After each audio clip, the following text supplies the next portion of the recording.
some sewer or something, and they just washed it and brought it. But they had to, because the nail, the bone was healing and the nail was coming out of my arms, and I was already taking blood thinners for a pre-existing medical condition, so that if it came out, if it penetrated the skin while I was sleeping, I could bleed to death. So they needed to bring it out. So he cut me open, took it out of my arm, and then had to cut through my deltoid muscle all the way in, and he had to take the other nail out. That was the most excruciating physical pain I've ever had to endure. But all of that, honestly, because, you know, physical pain goes away, right? So you get beaten, you're an hour or two, for my case, it was extended, prolonged for 3 months after, but it goes away. Pain goes away. The physical pain will always go away. But the psychological torture, that stuff really sits in, and it stays with you. I'm not even gonna talk, like, I'll give you guys a few examples of stuff that they were doing, but just the imprisonment, and anyone who's ever been in prison for just one night can tell you that it's the worst feeling waking up in the morning. The worst feeling, because, you know, we all know, like, you know, when you're sleeping, you're dreaming, you're out and about, and especially when you're in prison, because it's something you really want. So you're dreaming that you're out and about, you're dreaming you're with your friends, you're, you know, flying, you're doing everything that you want. You're everywhere you want to be, you're with everyone, you know, all your loved ones and everything. And then, you know, like, you know, in the morning, I'm sure you guys all know this, but you know in the morning when you're like half awake, half asleep, when you're just like, am I still sleeping? You know, when you're like hitting the snooze button. So like, literally you're, you know, there's no snooze button, it's in prison, but when you're waking up every day in prison, you're dreaming, you're out and about, and then you're waking up and you're realizing this harsh, disgusting reality. These 4 walls, underground dungeons, no sunlight, nothing. You're sitting there like, man, I want to go back to sleep. I want to go back to that. Honestly, I still struggle with that until today. When I first came out, everyone asks me, what did you feel when you came out? When I came out, I didn't want to go to sleep because I thought this was all a dream, because I had seen it like 100 times in my dreams before. So I was so scared to go to sleep that I would sleep, this would all be a dream, and I would wake up to where I was. Anyone that's been in prison will tell you that. That's just one psychological kind of drain that really stays with anyone who's been in prison. But in my case, they turned it up a notch or two because of the hunger strike. The hunger strike was unprecedented. They didn't have proper protocol for it to deal with it, neither medically or anything. Sorry. But I want to know, before that, I mean, what led you to the hunger strike? And then you mentioned a little bit about the psychological impact and torture. Maybe you can give some examples, and then maybe let us... So I'll tell you guys a story. I know you guys, you know, like stories. So September, so a month after I came out, after I was in prison, I remember sitting in the state security holding cell, and it's an underground, and you wait your turn to be called up, and you get interrogated. They ask you the same questions. You know, you're charged with da-da-da-da-da, what do you say, you know, were you renewed your detention for 15 days, do you have anything else to say, sign here, just procedural stuff. So, I remember I was waiting for my name to be called out, and the place was packed. Like, the holding cell in the basement could hold maybe 30 people, there was about 80 to 100 people there. I'm waiting, and it's like 1 a.m. And I'm waiting, and I'm like, man. I remember saying this to my friend. I remember telling him, man, I want to go home. And then honestly, as soon as I said those words, I remember just sitting down on the floor. And I remember thinking to myself, like, what the hell? Like, you just referred to home as that sleeping space in that underground dungeon, that 3.5 feet by 6 feet sleeping space with your stuff hanging over your head that usually falls on you when you're sleeping. That was home. I think that moment was a defining moment, one of the most defining moments of my life. I needed to resist. There was no way I was going to let their reality of being imprisoned and being in the place that I wasn't going to let that reality seep through my subconscious. There was no way that I was going to let that happen. So I started preparing for the hunger strike. I started reading a lot about the Irish hunger strikers, the Palestinian hunger strikers. And I started reading a lot for, leaders of the civil rights movement, and about the need to resist, that we cannot be oppressed and sit back and turn the other cheek, that there was no way that there was oppression, there was injustice, and that we were going to sit back. So I started preparing for the hunger strike. A lot of people ask me, and I know this question is going to come up in the Q&A, so I'm just going to answer it now. If you're asking how I made it, I don't know. Physically, psychologically, I don't know. Honestly, just by paper and pen, I should be dead. I shouldn't be standing here before you today.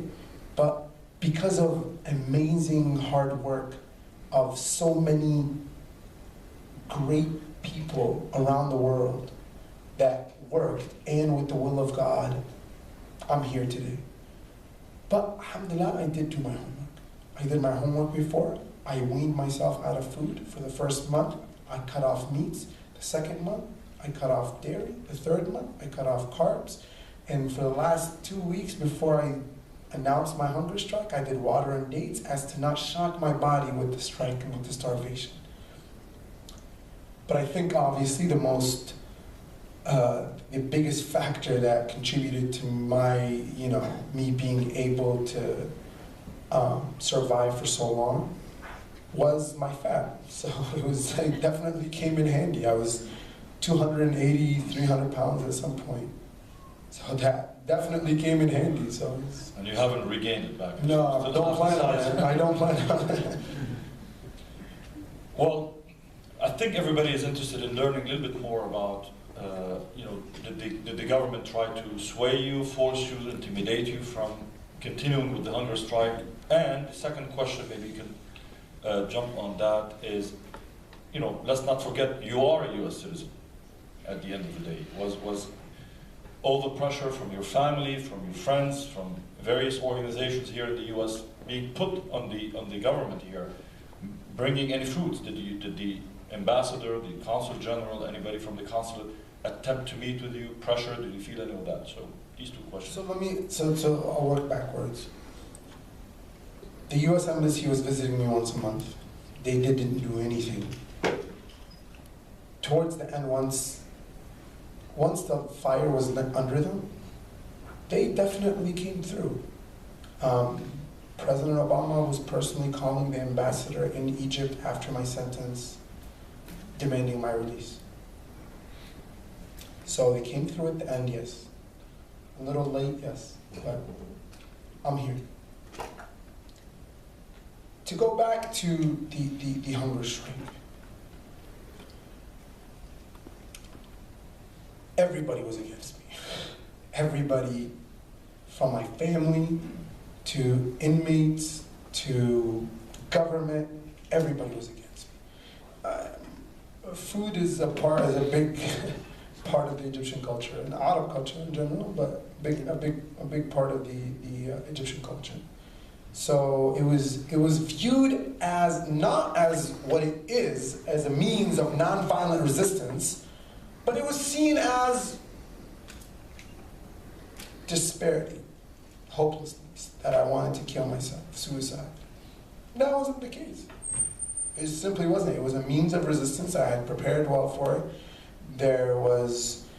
I was resisting on the inside. On the outside, people were mobilizing, were going out, were reaching out to their government officials, were utilizing the media properly, were utilizing social media properly, and basically serviced this nonviolent resistance until it realized change, until it yielded results, and it did.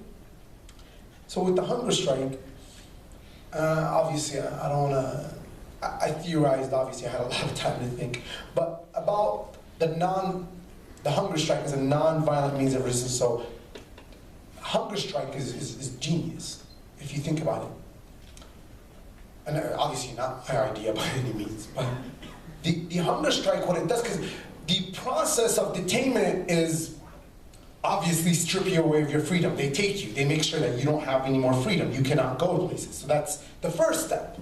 It's the first phase. The second phase is they make sure to wipe the prison floors with your pride. To make sure that whatever credentials you have, if you're a professor, if you're a doctor, if you're an engineer, if you're an ex-official, whatever you were, that it did not matter. That you have zero human dignity inside of that prison. And lastly, they make sure to remind you day in and day out that you have no will. That to open and close your own door is not up to you. To check the time at some times is not up to you. To pray is not up to you. So they make sure to let you know that you don't have will.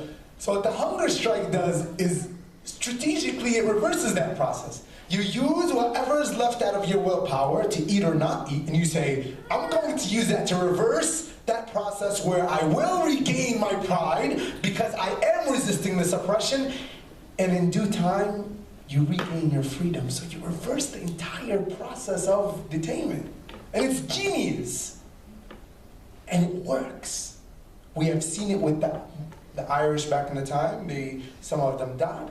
You've seen it with the Palestinians work, and you've seen it. Not just me. You have Abdullah Shami a year before me, the Al Jazeera journalist who got out, and he was hunger striking as well.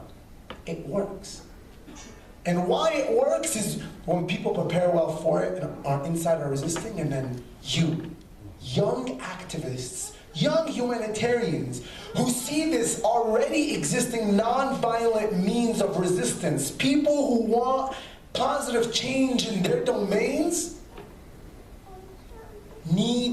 and all they need is your help, your mobilization, your advocacy, your PR help.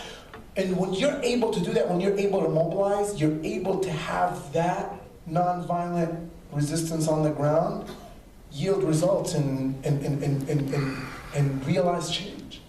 So that power is within you. That second part of the equation is with you. A lot of people, talk to me and they say, oh my God, your story is so compelling. It's a story of resistance and a story of this. And I'm saying, no. Honestly, we need to talk about the campaign that happened and what you were able to do, what the people were able to do, how they were able, when there was a sense of urgency, when there was somebody that was literally on the deathbed 10 times, I remember every single time waking up from hypoglycemic coma or from a blood clot and just being like, oh, I'm here again, I'm not dead. You did that. You were able to mobilize. You were able to really save somebody's life. I'm here because of so many great people's efforts, genuine efforts out of their own humanity, people I knew and people I had never met in my life. That's the second part of it. And honestly, this is what I really want to leave you guys with here today. Is you truly, it sounds so cliche and so Obama-like, but honestly, you have the power to make a change, and it doesn't need to be about Egypt. It doesn't need to be about Syria. It doesn't need to be about Palestine alone. It doesn't need to. We have domestic issues with the Black Lives Matter, with the people, the immigration issues with the Hispanics, the Islamophobia. Our battle with injustice is forever. And we're not going to, be victorious in our lifetime. But we have to work. There are small battles that we can work, and we have that power to make that change. And us being in these, guys, when you see Irvine, the very famous historian, we have Tahir here with us, and one of the Irvine 11, and we have voices, people who have resisted in the past through nonviolent means, who were able to really make a change and really shed light on millions of people's plights. You have that power. And you can really make a change. You just have to believe that you can. The second part of it, which, I was more frustrated than anybody else when the US government came and visited me and asked me, saying it's the position of the United States government that you break your hunger strike, giving me a company line. There is nobody that's more frustrated than me being inside. In the last 6 months, they really, I was in a place where I had zero human contact. There was an entire building that was designated for me. It's like a step up or down from solitary confinement. At least solitary confinement, you have other people in solitary confinement with you. I was in a place where I couldn't hear the adhan. Anyone that's ever been anywhere in the Arab world can tell you how ridiculous that is. Being in that place and then hearing the government of the United States of America telling me that they can't do anything for me when I know they can. There was nobody that was more skeptical about how the mechanisms, how the system has failed yet again. But then again, I'm here today. I'm literally, took a while, took a long time, 21 months, way too late. But literally, I am sitting here before you today, I am living proof that the system's mechanisms work if it's utilized properly. And if it's utilized to literally align the US government with its own values and principles of what makes it the greatest country on earth. The system works. We just have to engage it properly. Well, since we're on campus here, at a campus with MSA, at least not everybody's a student, some of you look older than students, like myself. I would say, when you go back and recall and recollect your days as MSA president in Ohio State and your activism through the MSA, do you see some experiences that you've gained as an activist that prepared you? I don't think anything prepares anyone for what you had to endure, but in terms of resilience, in terms of activism, understanding the history and all of that, what do you see that has helped you, and what do you think could help a lot of the young students here in becoming more active? I think every part and every component of my life has definitely played a part in preparing me as much as possible for my ordeal and my detainment. I think being on campus and being very, very connected to other people's struggles. It wasn't just CPG or SPJ or whatever. It wasn't just the Palestine cause. We were literally involved in every single domestic cause, anyone who was facing an injustice. We made sure that we reached out. Again, what you were talking about earlier, that humanity, that essence of what I believe, or what I was raised up as, is our religion. And getting ourselves involved with other people, and being a minority ourselves as Muslims, and dealing with Islamophobia, and dealing with all those things, I think has definitely played an essential part in, at least in my own head, that there were good people out there, even in my campaign. That yes, although I'm in this terrible place around terrible people that are pathological liars, that there were good people out there doing good things out of their humanity. I think, and I've seen it because I had seen it through my, campus activism. I had seen that there were good people that would help in a cause, not necessarily because they knew somebody, but just out of their own humanity. And that was fascinating to me. And that honestly played a huge part in balancing the good and evil in my head. So alhamdulillah, it's what has kept my sanity. That this balance of good and bad, evil and good, like that, keeping me level-headed, sane, honestly was a huge part. And while when I was in there knowing that there were good people doing good things out of their own humanity, wallahi, it's people that didn't give up on me when I almost gave up on myself. It definitely kept me going. Times where I had almost completely lost faith in religion, completely lost faith in humanity, completely lost faith in everything that I'd ever believed in.